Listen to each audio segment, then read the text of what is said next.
Éxodo 16. Habiendo partido de Elim, llegó todo el pueblo de los hijos de Israel al desierto de Sin, que está entre Elim y el Sinaí, el día 15 del segundo mes después de su salida del país de Egipto. Y murmuró todo el pueblo de los hijos de Israel contra Moisés y Aarón en el desierto. Les decían los hijos de Israel: ojalá hubiéramos muerto a manos de Yahvé en la tierra de Egipto, cuando nos sentábamos junto a las ollas de carne, cuando comíamos pan en abundancia. Vosotros nos habéis sacado a este desierto para matar de hambre a todo este pueblo.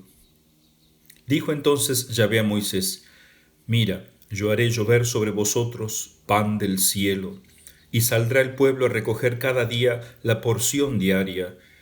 De esta manera lo pongo a prueba si quiere andar o no según mi ley.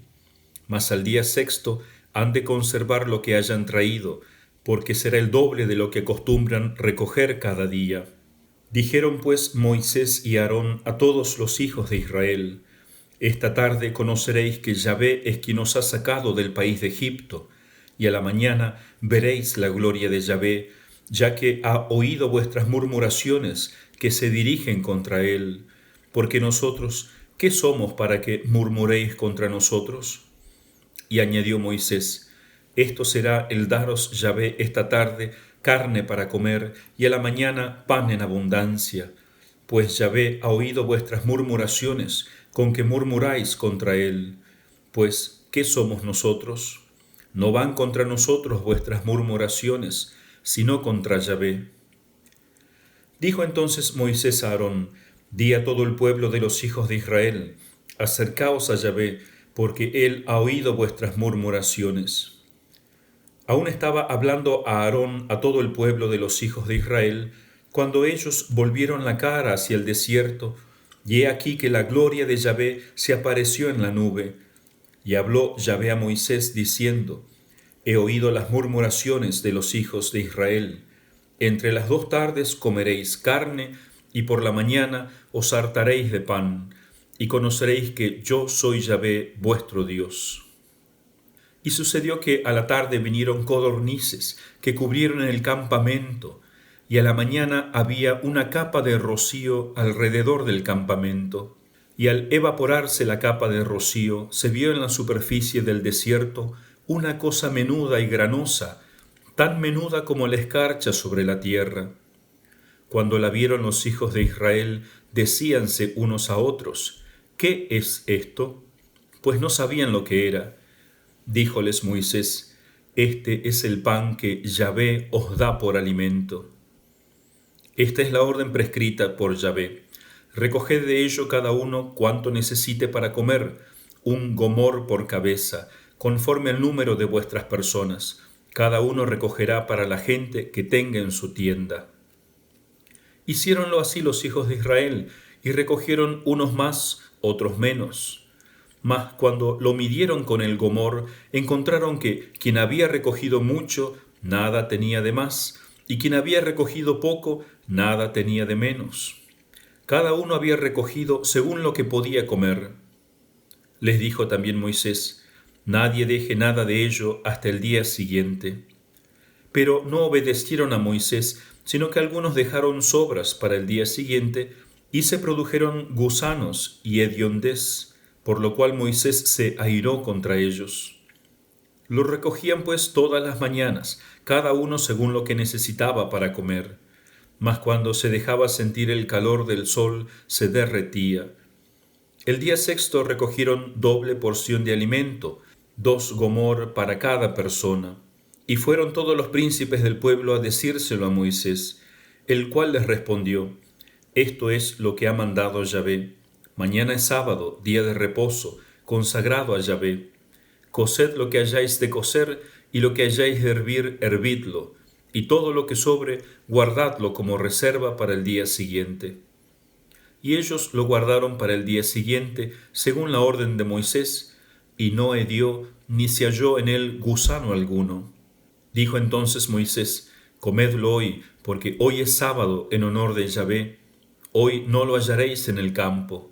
6 días lo recogeréis, mas al séptimo día, que es sábado, no habrá nada. A pesar de todo, al séptimo día salieron algunos del pueblo a recogerlo, pero no encontraron nada. Dijo entonces Yahvé a Moisés: ¿Hasta cuándo rehusaréis guardar mis mandamientos y mis leyes? He aquí que Yahvé os ha dado el sábado, por eso en el día sexto os da pan para 2 días. Quédese cada hombre en su sitio, no salga nadie el día séptimo de su lugar. Y descansó el pueblo el día séptimo.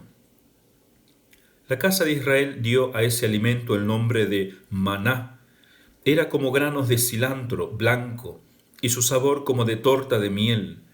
Y dijo Moisés: Esto es lo que manda Yahvé: llenad de maná un gomor, a fin de que se guarde para vuestros descendientes, y vean ellos el pan con que os he alimentado en el desierto, cuando os saqué del país de Egipto.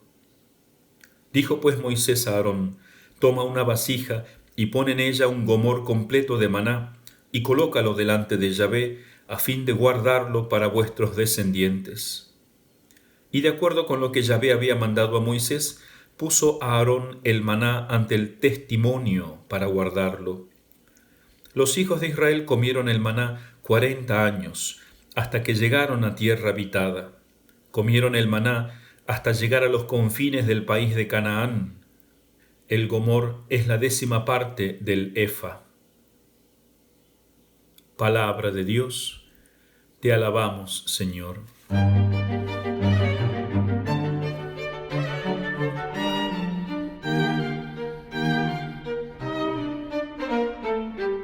Comentario.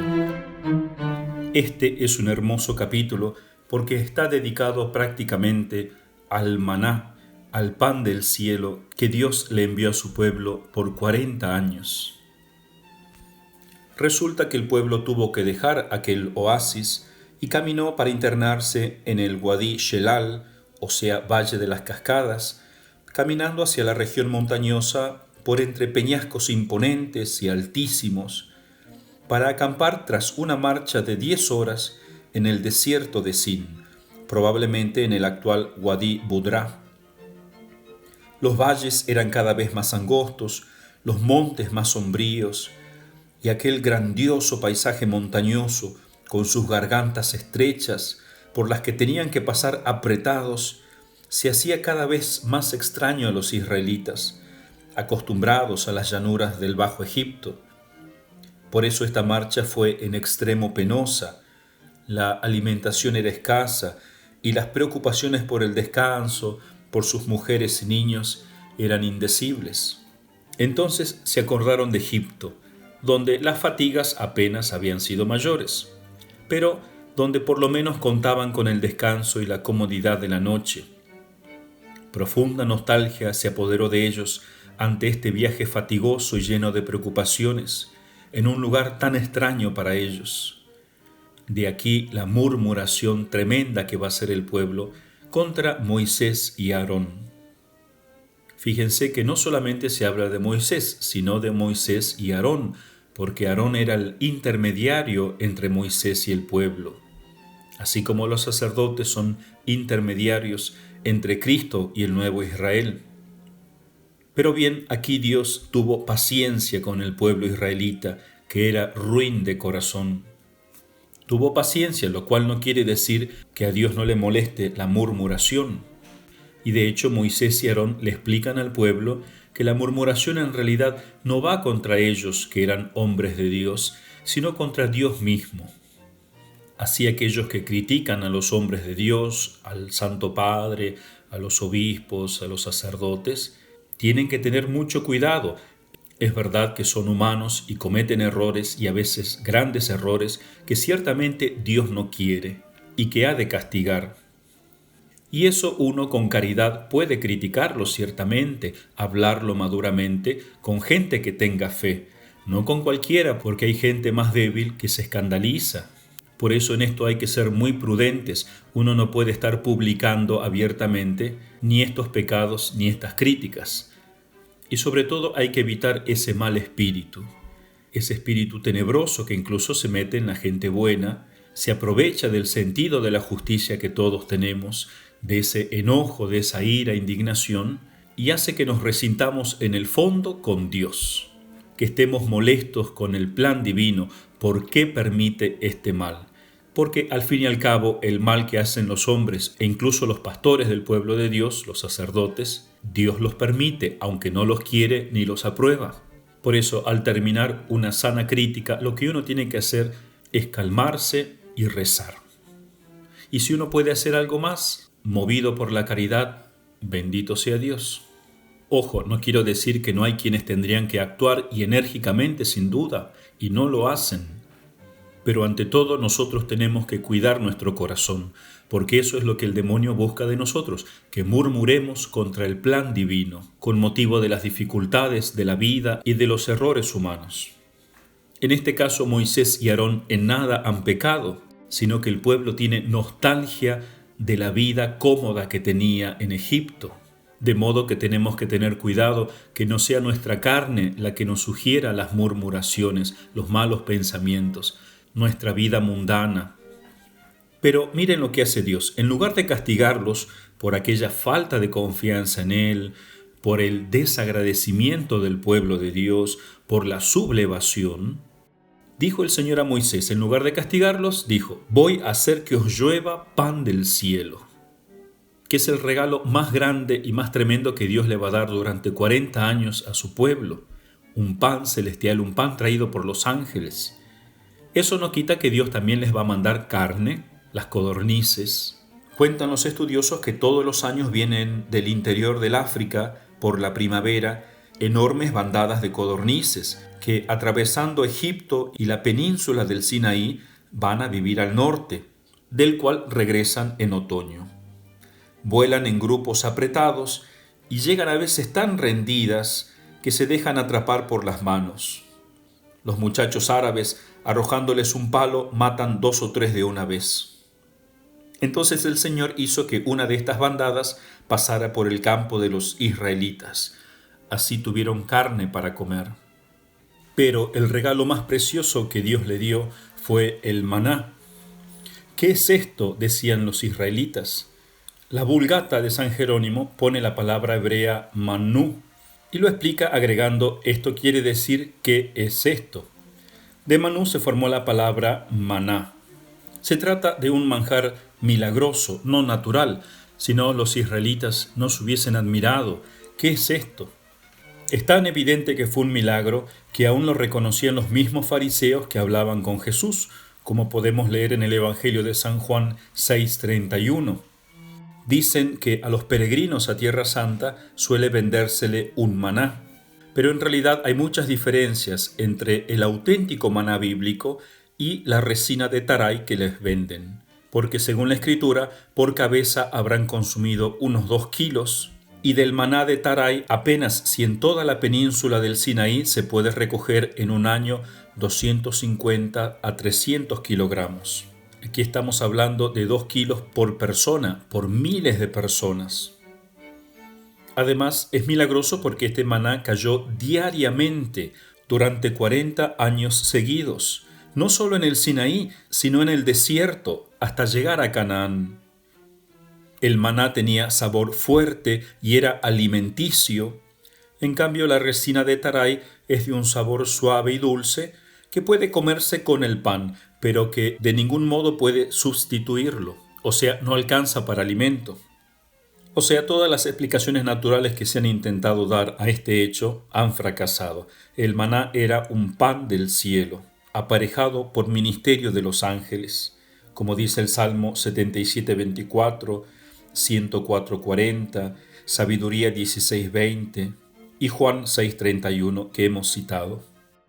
Y Dios les mandó este pan para que el pueblo de Dios tomase conciencia de su gran misión entre los pueblos, un pueblo en comunicación con el cielo. Por eso este maná, que principalmente simboliza la Eucaristía que nosotros los católicos recibimos, la Santa Hostia blanca y pura, también Dios nos la ha preparado y nos la ha dejado por medio de su Hijo Jesucristo para formar en nosotros esa conciencia. Nosotros no somos un pueblo cualquiera, somos el pueblo de Dios y Dios quiere alimentarnos con este pan del cielo y que nosotros invitemos a todos los hombres del mundo a formar parte de este pueblo universal, católico. Todos recogían la misma parte, así algunos más recogiesen más maná, otros menos. Al final el maná recogido era del mismo peso para todos. O sea que los más fuertes no perjudicaban a los más débiles. Y así Dios enseñaba a su pueblo a cerrar la puerta del egoísmo. De hecho, San Pablo, en la segunda carta a los Corintios 8:14, explica esto en el sentido de que la abundancia de los ricos tiene que emplearse para suplir la indigencia de los pobres. Esto nos enseña la Eucaristía, que todos recibimos un alimento suficiente para nuestro viaje a la patria de la felicidad. Y entonces lo mismo debe suceder con los bienes de la tierra. Tenemos que tomar para nosotros lo suficiente y compartir el resto, porque en verdad ningún hombre necesita ser millonario para ser feliz. Si fuéramos como niños, seríamos felices con las cosas más simples y más sencillas. Por eso no tenemos que envidiar a aquellos poderosos que tienen muchísimo, que ganan millones tal vez jugando al fútbol o al tenis. No nos superan en nada en felicidad a los que somos más pobres. Los pobres, al contrario, tienen muchas veces una alegría más pura y duradera que la de aquellos que tienen de más. Por eso aquellos que conservaban más maná por miedo a que el otro día Dios no les proveyese de maná, encontraban que se podría ese maná, apestaba, se llenaba de gusanos.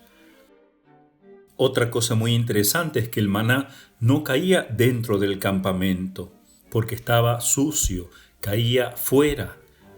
El pueblo tenía que salir del campamento para ir a recoger el maná.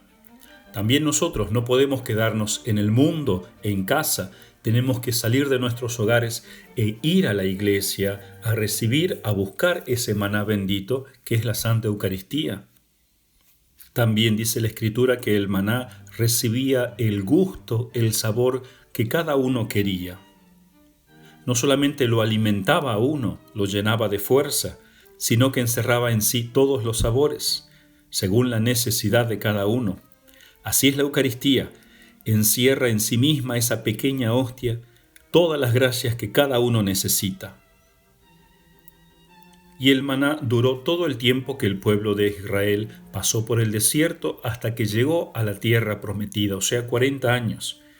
También la Eucaristía o el Santísimo Sacramento cesará cuando lleguemos al cielo, porque allí veremos cara a cara aquel a quien solo comemos en la Eucaristía bajo el velo del sacramento.